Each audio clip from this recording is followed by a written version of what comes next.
வணக்கம். இப்பொழுது செய்ய போகிறது காயக்கல்ப பயிற்சி. இது காலையில் செய்யக்கூடிய காயக்கல்ப பயிற்சி. முதல்ல காலை வி ஷேப்பில் வச்சுக்கோங்க. அதுக்கு பிறகு காலை பின்பக்கம் தூக்கி அகலமாக வச்சுட்டு கையை இடுப்பு கிட்ட வச்சோம். அதாவது ஆசன வாய. அது பேர் தான் அசினி முத்திரன்னு பேர்.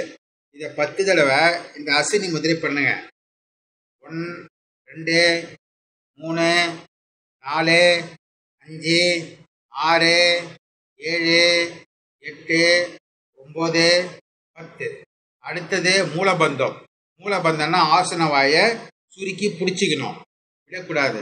அப்போ உங்களுக்கு உடம்பு முழுவதும் ஒரு ஆனந்தமாக இருக்கும். ஏன்னா அந்த இடத்துல இருந்து உடம்புல ஒரு சக்தி ஏறும். இது பண்ணும்போது கையை மேலே தூக்கிக்கணும், நாக்கை மேலே வச்சுக்கணும். அண்ணாக்கில் வச்சுக்கிட்டு மூக்கால மூச்சு இழுக்கணும். மூக்கால நல்லா மூச்சை இழுத்து பாம்பு மாதிரி வாயால மூச்சு விடணும். கை கீழே இருக்கு. அடுத்தது 2வது வஜ்ராசனத்துல நீங்க பண்ணோம். மேல வா.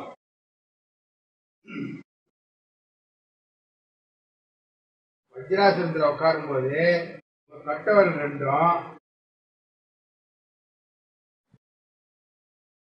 இடது கால் கட்டி விரல் மேல வலது கால் கட்ட விரலை வச்சுக்கணும். வச்சுக்கிட்டு முன்னாடி கால் கொஞ்சம் அகலமாக வச்சுக்கணும். கொஞ்சம் வச்சுக்கிட்டு கையை இடுப்பில் வச்சுக்கணும். உடம்ப நிமித்தணும். நல்லா நிமித்திக்கிட்டு மறுபடியும் அதே மாதிரி அஸ்வினி முதிரையை 10 வாட்டி பண்ணணும். அஸ்வினி முதிரைன்னா குதிரை சாணி போட்ட பிறகு அந்த ஆசனாவையை சுருக்கி சுருக்கி விரிக்கும். அது பேர் தான் அஸ்வினி முதிரை. அது 10 வாட்டி பண்ணணும். 1 2 3 4 5 6 7 8 9 10. 11வது தடவை மூலபந்தம் பயிற்சி பண்ணணும். மூலபந்தம் பயிற்சி பண்ணும்போது உடம்பெல்லாம் உங்களுக்கு ஒரு ஆனந்தமாக இருக்கும். அது பண்ணிட்டு நாக்கை மேலே வச்சுக்கிட்டு மூக்கால மூச்சு எடுத்து பாம்பு மாதிரி வாயால் மூச்சு விடணும். அடுத்தது 3வது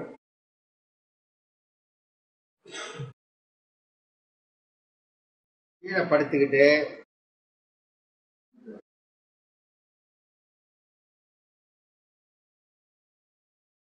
இடது கால் மேலே வலது கால் மேலே போட்டுக்கிட்டு உங்கள் தொப்புள் மேலே கையை கும்பிட்டா மாதிரி வச்சுக்கிட்டு அஸ்வினி முத்திரையை 10 வாட்டி பண்ணணும். அஸ்வினி முத்திரை 10 வாட்டி. 1 2 3 4 5 6 7 8 9 10. 11வது தடவை மூலபந்தம் பண்ணி தலையை தூக்கி கைகளுக்குள்ள காலை விட்டு காலை நீங்கள் பிடிச்சிக்கணும். காலை பிடிச்சிக்கிட்டு நாக்கை அண்ணாக்கில் வச்சுக்கிட்டு மூக்கால மூச்சு இழுத்து பாம்பு மாதிரி மூச்சு விடணும். அடுத்தது செய்ய போகிறது சாயங்காலம் செய்யக்கூடிய பயிற்சி. வேலைக்கு போயிட்டு வெளியே வந்த பிறகு உடம்பு ஒரு தளர்ச்சியாக இருக்கும். அப்போ செவுத்துல கையை வச்சுக்கோங்க. செவுத்துல கையை வச்சுக்கிட்டு குதிகாலை தூக்கிக்கணும். தூக்கிக்கிட்டு 10 வாட்டி அஸ்வினி முத்திரை பண்ணணும். 10 வாட்டி அஸ்வினி முத்திரை பண்ணிட்டு 1 2 3 4 5 6 7 8 9 10. 11வது மூலபந்தம் பண்ணி நாக்கு அண்ணாக்கில் வச்சுக்கிட்டு மூக்கால மூச்சை இழுத்து வாயால பாம்பு மாதிரி மூச்சு விடணும். 2வது திரும்பி இடது கையால பண்ணணும்.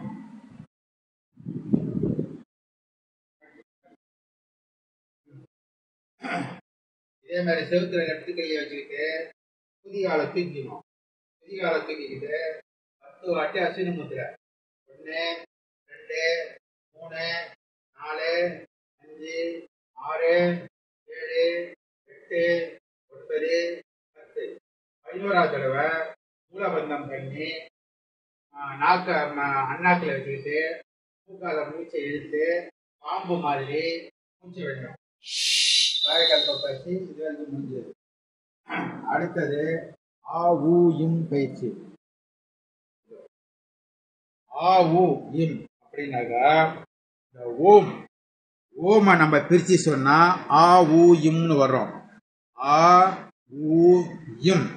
இந்த ஆ ஊன்னு சொல்லும்போது ஆன்னு சொன்னால் தொப்புள் உள்ளே போகணும். ஊன்னு சொல்லும்போது இந்த மார்பிள் அந்த இதை உணரணும். இம் சொல்லும்போது தொண்டையில் அதை உணரணும்.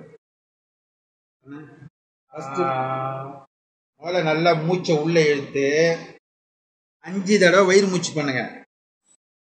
1 2 வயிறு மூச்சு மாறு தூக்கூடாது வயிறு மட்டும் பண்ணு. 5 தடவை வயிறு மூச்சு. 5 தடவை வயிறு மூச்சு பண்ணிட்டு மூச்சை இழுத்து நிறுத்து.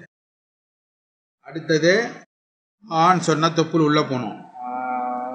ஊ நம்ம இங்கே வரணும். இம் வந்து தொண்டையில் வரணும். இதுதான் ஓமை பிரித்து ஆ ஊன்னு சொல்கிற பயிற்சி. 3வது வாசி பயிற்சி. வாசி யோகத்தில் ரொம்ப ரொம்ப முக்கியமான பயிற்சி இது. தொண்டை இந்த இடத்துல இருந்து மூச்சை இழுக்கணும். இந்த இடத்த டைட் பண்ணி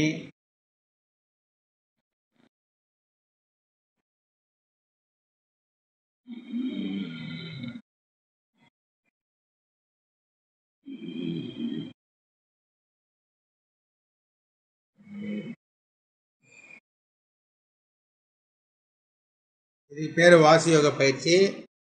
கிரியா யோகத்தில் இதுக்கு பேர் உஜ்ஜயி பிராணாயாமம். இந்த 3 பயிற்சி தான் ரொம்ப முக்கியமான பயிற்சி.